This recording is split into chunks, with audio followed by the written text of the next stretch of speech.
আসসালামু আলাইকুম প্রিয় দেশবাসী ও দর্শকবৃন্দ, সবাইকে আমার ঈদের শুভেচ্ছা ও অভিনন্দন। বাংলাদেশে বর্তমানে সবচেয়ে আলোচিত যে বিষয়টি হলো সেটা হলো লামিসার ধর্ষণ ও হত্যাকাণ্ড। এখন সাধারণ পাবলিক তো সেন্টিমিটার, তারা তো অকাঙ্ক্ষিত ঘটনা সহ্য করতে পারে না, এটা স্বাভাবিক। আমরা দেশবাসী, আমরাও এসব ঘটনা সহ্য করার মতোই না। আমরা বিচার ব্যবস্থা বিচার খুব তাড়াতাড়ি চাই, কিন্তু বিচার কেউ 7 দিনে, কেউ ক্রস ফায়ার, কেউ জুলাই ফাঁসি, বিভিন্ন রকমের কথা বলতে আছে। কিন্তু একটা জিনিস মনে রাখতে হবে, দেশ পরিচালনার মূল হচ্ছে আইন। আইনের প্রতি সম্মান ও শ্রদ্ধা রাখতে হবে। আইন প্রণয়ন করা হয়েছে মানুষের কল্যাণে, আবার আইন পরিবর্তনও করা হচ্ছে মানুষের কল্যাণে। মানুষকে সুরক্ষা দেওয়া, মানুষকে নিরাপত্তা রাখার জন্যই আইন। কিন্তু লামিছার যেরকম আমাদের কাছে মূল্যবান জিনিস মানুষ, শিশু, তেমনি তার হত্যাকারীও তো সেরকম। আইনের দৃষ্টিতে সেও তো সাহায্য পাওয়ার অধিকার রাখে। তাই আইন উভয়কে সমন্বয় রেখেই তার গতিতে চলবে। সত্য, নিষ্ঠা, বিচার বিশ্লেষণের মাধ্যমে সে একটি সঠিক পথে যাবে। যে অপরাধী সে শাস্তি পাবে, আর যে অপরাধী না সে মুক্তি পাবে। এটাই আইনের মূল লক্ষ্য। যদিও আমরা আপাত দৃষ্টিতে দেখি যে লামিসার হত্যা একটি বিশাল এবং মর্মান্তিক ঘটনা, যা বর্ণনা করার মতন নয়। এখন আমি বলি দর্শন সম্পর্কে। দর্শন সম্পর্কে আলোচনা করতে গিয়ে আমরা দর্শনের সংজ্ঞা বলতে পারি। দর্শন হলো বল প্রয়োগের বৃত্তি প্রদর্শনের সাথে প্রাণনাশের হুমকি প্রদর্শন করিয়া কারোর সাথে যৌন আকাঙ্ক্ষা পূরণ করা। এক্ষেত্রে এ অপরাধ সম্পূর্ণ মিল আছে লামিসার সাথে। সহজ কথায়, কোনো প্রাপ্ত বা অপ্রাপ্ত নারীর সাথে তার ইচ্ছার বিরুদ্ধে যৌন মিলনকে দর্শন বলে। বেশ, হত্যা কথা যদি আসি, কোনো মানুষকে বেআইনিভাবে বা নিজের ইচ্ছা পূরণ করার জন্যে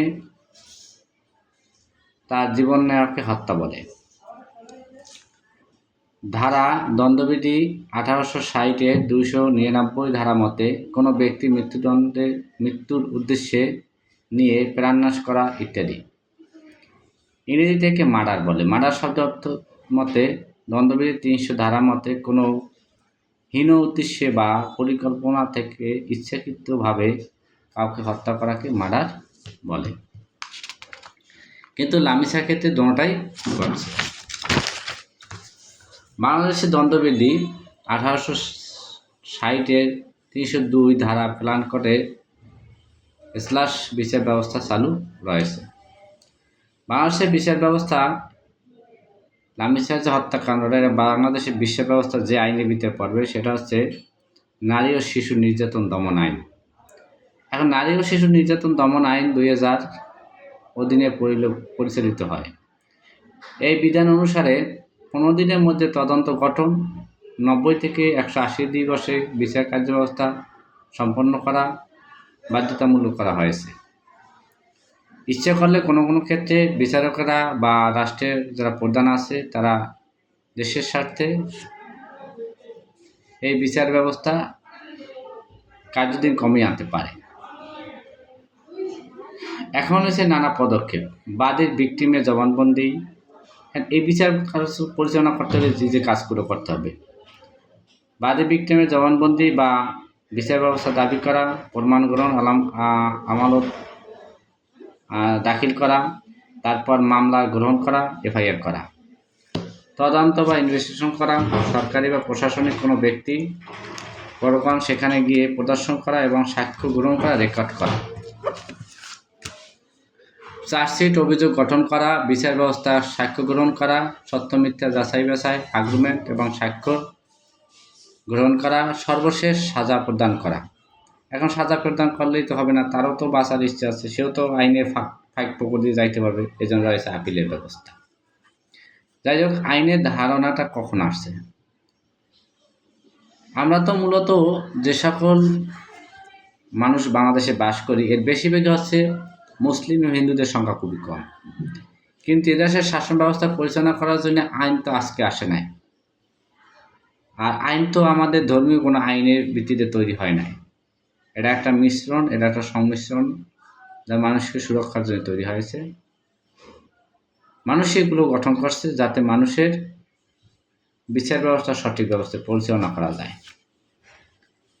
আমরা জানি ইতিহাসে একটি যুদ্ধ আছে, সেটা হলো 1757 সালে পলাশী যুদ্ধ।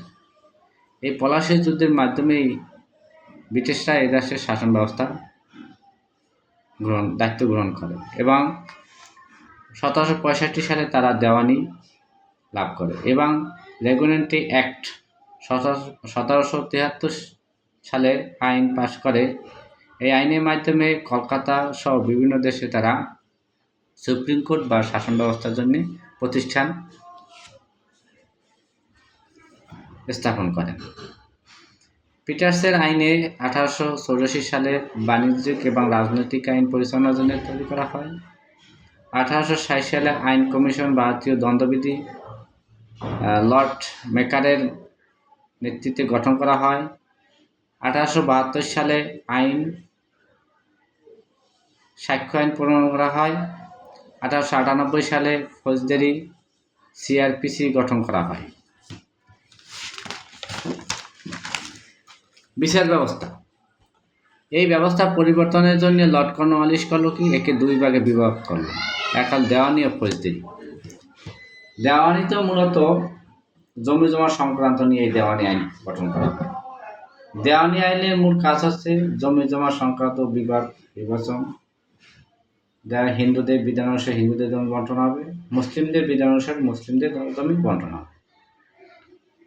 আর ফৌজদারি হলো কি, নানাবিধি অপকর্ম, মৃত্যুদণ্ড, হত্যা, মারা, কারো গায়ে জোর হাত তোলা, কারো অর্থ সম্পদ চুরি করে নেওয়া, ডাকাতি করে নেওয়া, এরপর ধর্ষণ, নির্যাতন, শিশু হত্যা, এই সকল বিধান যত আছে সবগুলি এই ফৌজদারি আইনের অন্তর্ভুক্ত। তিনি দেখেন যে এই অঞ্চলে বেশিরভাগ মানুষ হিন্দু মুসলিম।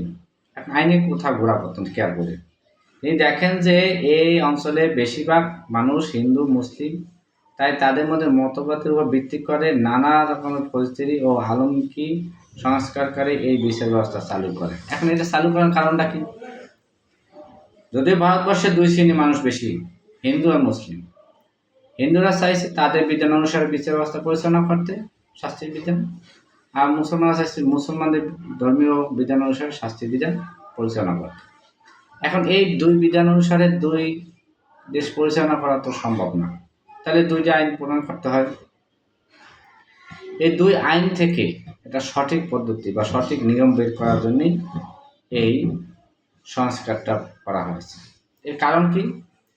মিথ্যা অভিযোগ থেকে নির্দোষ ব্যক্তিকে মুক্তি লাভ করা, পূর্বের অন্ধ আইন থেকে শাসন ব্যবস্থাকে সঠিক পথে নিয়ে আসা এবং তার অন্তরায়গুলো দূর করা। আলোচনা যদি আমরা আসি যে আসলে কারণটা কি, মুসলিম তারা সরাসরি হত্যাকাণ্ড এবং পাথর নিক্ষেপ থেকে দর্শনের বিচার চায়। জিনার বিচার হচ্ছে দর্শন ব্যক্তি যদি সরাসরি একসাথে সম্পৃক্ততা থাকে, স্বীকারোক্তি করে, তাহলে সহজ সম্মুখ হচ্ছে জনসম্মুখে তাকে হত্যা করা, কতল করা। কিন্তু এ সকল বিবেচনাও তখন যারা আইন প্রণেতা ছিল তারা নিয়েছে, যেমন লর্ড কর্নওয়ালিস সহ বিভিন্ন আলেমগণ এসব নিয়ে আলোচনা করছে। এখন দেখা যায় যে আমি কাউকে আমার ইচ্ছায় আমার নির্দিষ্ট চাহিদা পূরণের জন্য নিয়ে আমি বললাম, সে আমাকে দর্শন করছে, আমার সেখানে ইচ্ছা ছিল না, আমি সেখানে বললাম যে আমার ইচ্ছা ছিল, আমি সেখানে বললাম আমার ইচ্ছা ছিল না। এই যে ব্যাপারগুলো, এছাড়া আরও বিভিন্ন রকমের তর্ক যুক্তি কারণে আইনের অন্তরায় সৃষ্টি হয়, বিচার ব্যবস্থার অন্তরায় সৃষ্টি হয়, সঠিক বিচার পাওয়া যায় না। এই থেকে মুক্তি লাভের জন্যই এই সময়গুলো নেওয়া হয়েছে। এখন আমি সর্বোপরি দেশবাসীর কাছে এটাই বলবো যে আমরা আইনের প্রতি শ্রদ্ধা এবং সম্মানশীল থাকি, বিশ্বাস রাখি। যদিও রামিচার হত্যাকাণ্ড একটি ইন্টারন্যাশনাল পর্যায়ে পৌঁছে গেছে, শুধু রামিচা কেন, অনেক শিশু হত্যাই বিগত দিনে যা বলার মতন নয়, যেগুলো ব্যাপক হারে বৃদ্ধি পেয়েছে। এই আইন কাউকে ক্ষমা করবে না, দোষীকে কখনোই মুক্তি দেবে না, আর অদোষীকে কখনোই শাস্তি দেবে না।